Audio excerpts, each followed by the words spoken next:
Bismillahirrahmanirrahim. Alhamdulillahi rabbil alamin. Wassalatu wassalamu ala Rasulillah. Amma ba'd. Baik ikhwan sekalian, pada kesempatan yang baik ini di sini kita akan kembali melanjutkan pembacaan kitab Al-Fiqhul Muyassar. Di mana ikhwan sekalian kita sudah bahas sebelumnya 10 bab telah berlalu dari kitabut taharah. Sekarang sudah masuk pada kitabus shalah. As-saniyah yang kedua yaitu kitabus shalah. Wa yashtamilu ala 15 baban. Jadi dia mencakup 15 bab. Beda dengan kitabut taharah 10 bab. Sementara kitab salat ini adalah 15 baban. Semua ada 15 bab yang insya Allah kita akan bahas pada kitabus salah ini. Dan di sini dimulai dengan al-babul awal, bab yang pertama pada kitabus salah ini, fi ta'rifis salah. Definisi, pengertian apa itu salat. Wa fadliha, dan keutamaan daripada salat 5 waktu. Wa wujubus salawatil khamsah, dan apa saja dalil-dalil yang menunjukkan akan wajibnya salat 5 waktu. Jadi ini bab yang pertama pada kitabus salah ini. Jadi dibuka dengan apa itu pengertian salat, keutamaan salat, dan dalil-dalil yang menunjukkan akan wajibnya salat 5 waktu. Yang pertama ikhwan sekalian, penulis di sini mengatakan ta'rifuha, definisi atau pengertian daripada salat itu. As-salatu lugatan, dan salat didefinisikan secara bahasa ad-du'a, yaitu sebagai doa.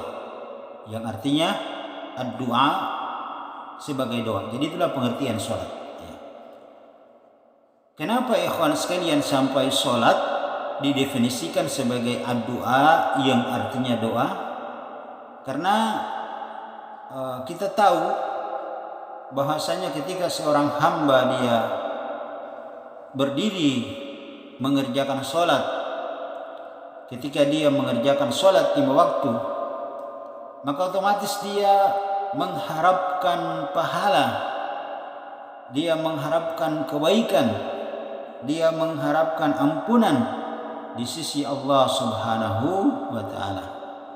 Maka ikhwan sekalian, harapan itulah yang disebut dengan doa. Keinginan itulah yang disebut dengan doa.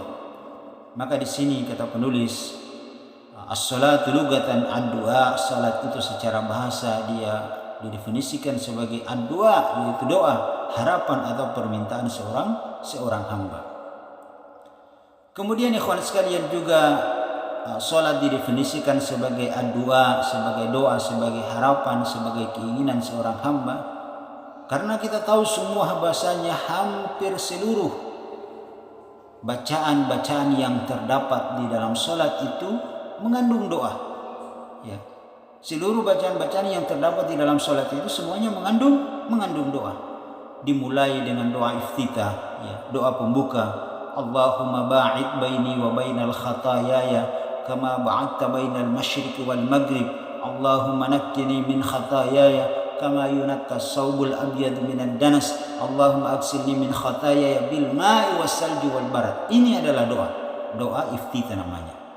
Kemudian ada doa iftitah yang lain yang diajarkan oleh Nabi sallallahu alaihi wasallam, wajjahtu wajhiya lilladzi fataras samawati wal ard hanifan muslima wa ma'ana minal musyrikin, inna salati wa nusuki wa mahyaya wa mamati lillahi rabbil alamin la syarika lahu wa bidzalika umirtu wa ana awwalul muslimin. Ini juga adalah doa, disebut dengan doa iftitah. Ini kita bacakan tadi adalah merupakan dari 2 bentuk doa iftitah.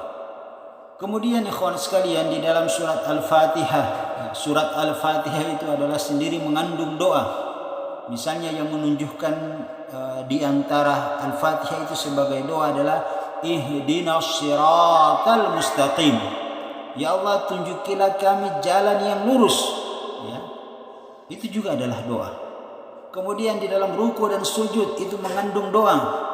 Duduk di antara dua sujud, Rabbi ghfirli warhamni wajburni warfa'ni warzuqni wahdini wa'afini, dan seterusnya. Ini merupakan doa. Kemudian di tasyahud itu juga doa. Bahkan di tasyahud akhir itu kita dianjurkan oleh Nabi SAW untuk berlindung dari 4 hal, yakni Allahumma inni a'udzubika min adzabi jahannam wa na'udzubika min adzabil qabr wa na'udzubika min fitnatil masiihid dajjal wa na'udzubika min fitnatil mahya wal mamat. Masya Allah, ikhwan sekalian.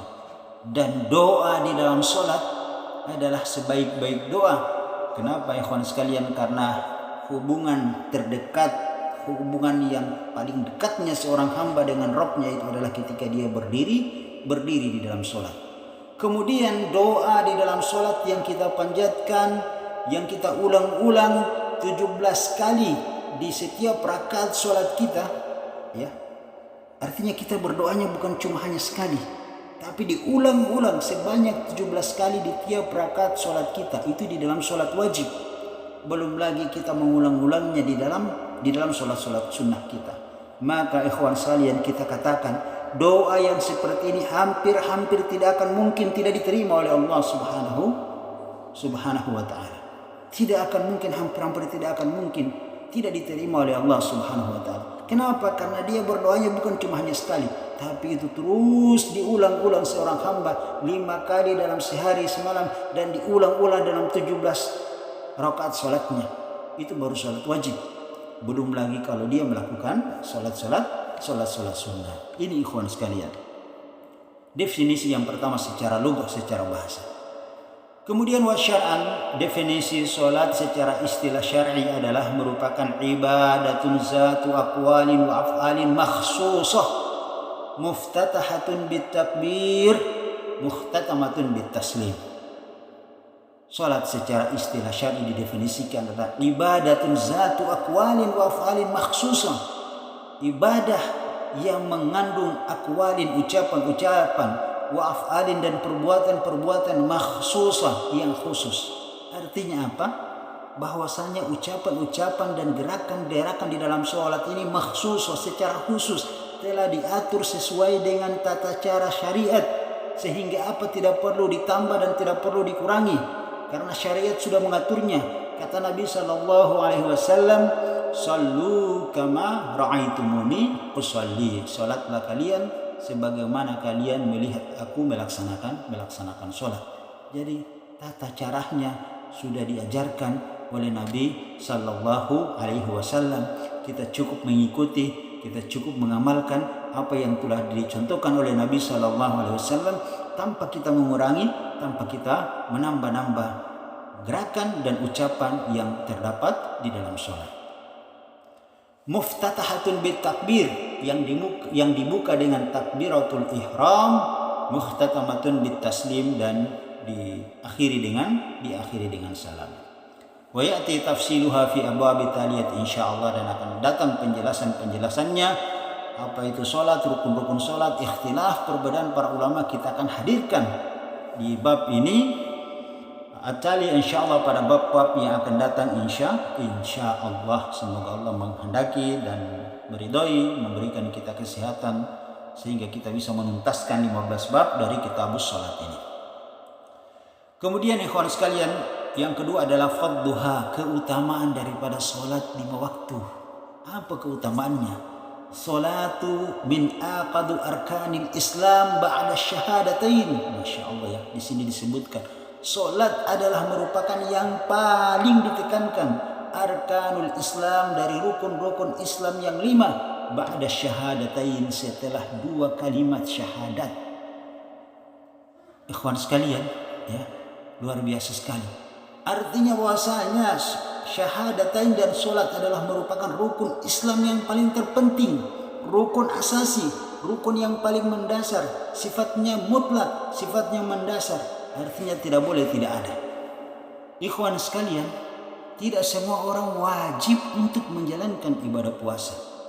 Ada orang-orang yang diberikan uzur keringanan di dalam syariat, seperti orang yang sudah tua renta, dia tidak bisa dipaksa untuk menjalankan ibadah puasa.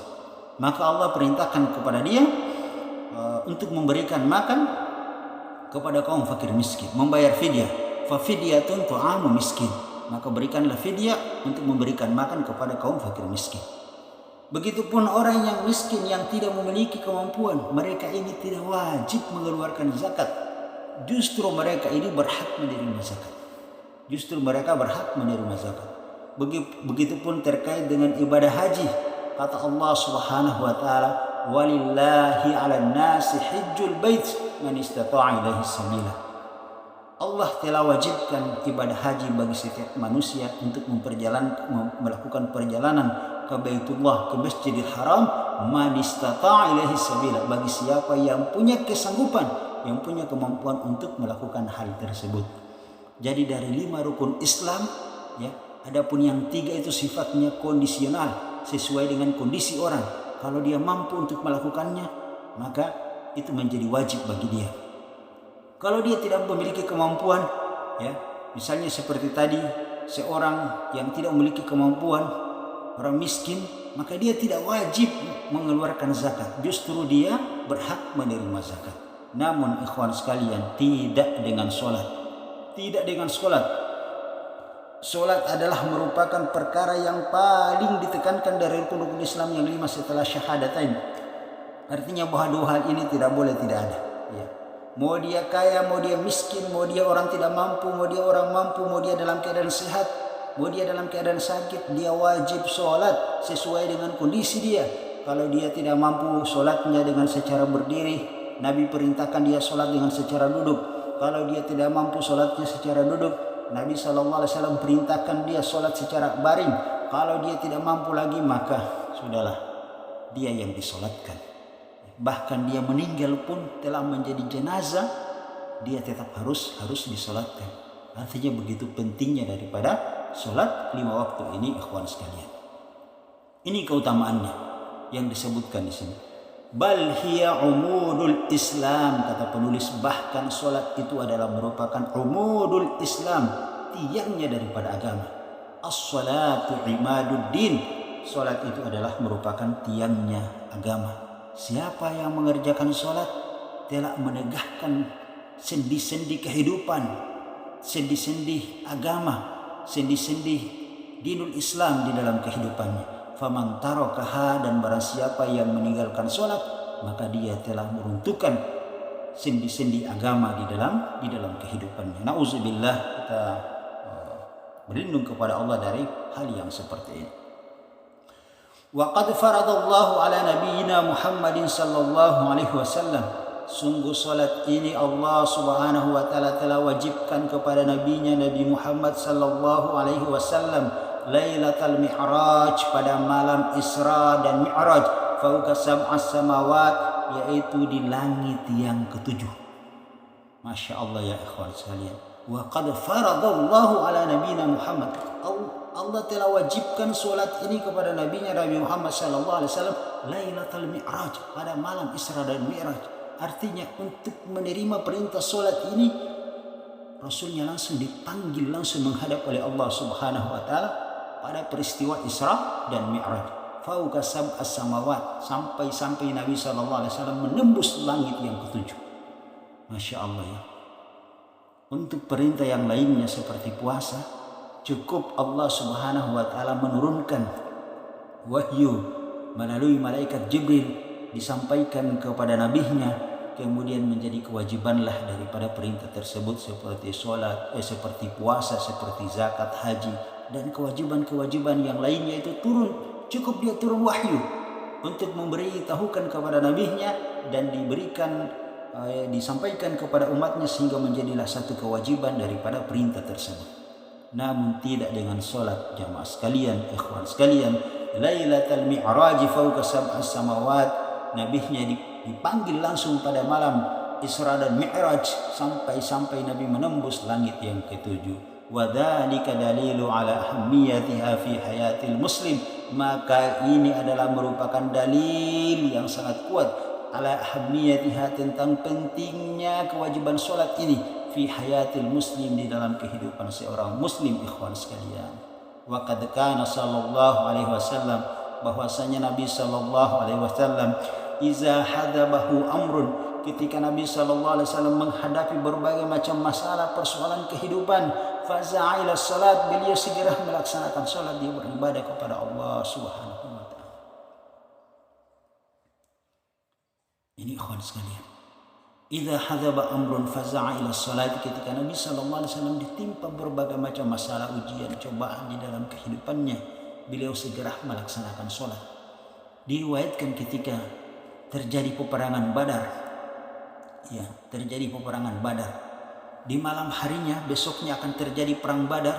Allah Subhanahu wa taala mengirimkan rasa ngantuk yang sangat dahsyat kepada kaum muslimin dan para sahabatnya, sehingga di malam itu semuanya mereka tertidur, ya, agar mereka nanti di pagi harinya bangun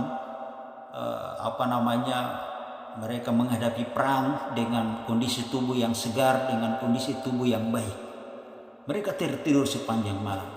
Namun tidak dengan nabinya Nabi Muhammad sallallahu alaihi wasallam. Beliau di sepanjang malam itu menjalankan solat. Beliau berdoa, bermunajat kepada Rabbnya.